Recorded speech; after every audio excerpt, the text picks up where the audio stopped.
આમ આદમી પાર્ટીના નેતા રેશમા પટેલ દ્વારા મીડિયાને જણાવવામાં આવ્યું છે કે પાર્ટીના ગદ્દારને હું જોડું મારવા જઈશ અને મારો વિરોધ દર્શાવીશ તેવું રેશમા પટેલ દ્વારા મીડિયા અને તેની અખબાર યાદીમાં જણાવવામાં આવ્યું હતું। વિસાવદર વિધાનસભાના ગદ્દાર સામે આપના નેતા રેશમા પટેલનો અનોખો વિરોધ કરવાનો સંકલ્પ આપ્યો છે।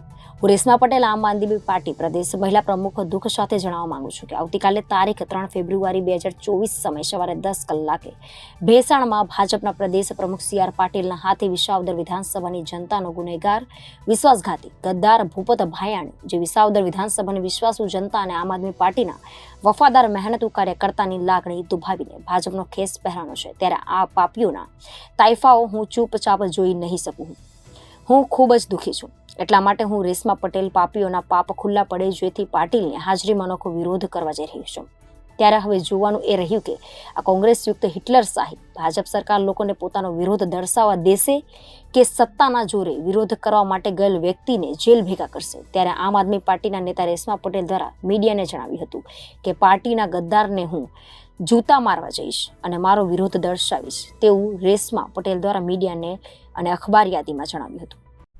હું રેશમા પટેલ, ગુજરાત પ્રદેશ મહિલા પ્રમુખ આમ આદમી પાર્ટી, ખૂબ જ દુઃખ સાથે જણાવવા માંગુ છું કે આમ આદમી પાર્ટીના કાર્યકર્તાઓને અથાગ મહેનતથી વિસાવદર વિધાનસભાની સીટ ઉપરથી ભૂપતભાઈ ભાયાણી આમ આદમી પાર્ટીના મેન્ડેટ ઉપર જીત્યા હતા। ત્યારે આવતીકાલે એ ભારતીય જનતા પાર્ટીમાં ભળવા જઈ રહ્યા છે ભેસાણ મુકામે। ત્યારે મારો સંકલ્પ છે કે આમ આદમી પાર્ટીના વફાદાર અને કર્મનિષ્ઠ કાર્યકર્તા તરીકે કે આ દ્રશ્ય અને આ પાપનું કાર્ય જે ભૂપતભાઈ ભાયાણી કરવા જઈ રહ્યા છે હું નહીં જોઈ શકું।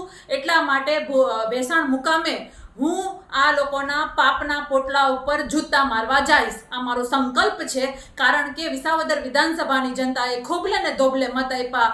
આમ આદમી પાર્ટીના અસંખ્ય કાર્યકર્તાઓએ પોતાના મહેનત અને પોતાના પરિશ્રમથી આ જે વિધાનસભા હતી એમાં આમ આદમી પાર્ટીને જીતાડી હતી। ત્યારે ભૂપતભાઈ ભાયાણીએ સમગ્ર વિસાવદર વિધાનસભાનો ગદ્દાર છે અને ગદ્દાર કરાર તો અમે બહુ પહેલાં જ આપી ચૂક્યા છીએ, પરંતુ આજે જ્યારે એ ભારતીય જનતા પાર્ટીમાં વિધિવત જોડાવા જઈ રહ્યા છે ત્યારે અમે આ કૃત્ય નહીં જોઈ શકીએ। એનું પાપ ઉપર અમે જોડા ફેંકવા જાશું, એ અમારો સંકલ્પ છે। ધન્યવાદ। જય હિન્દ।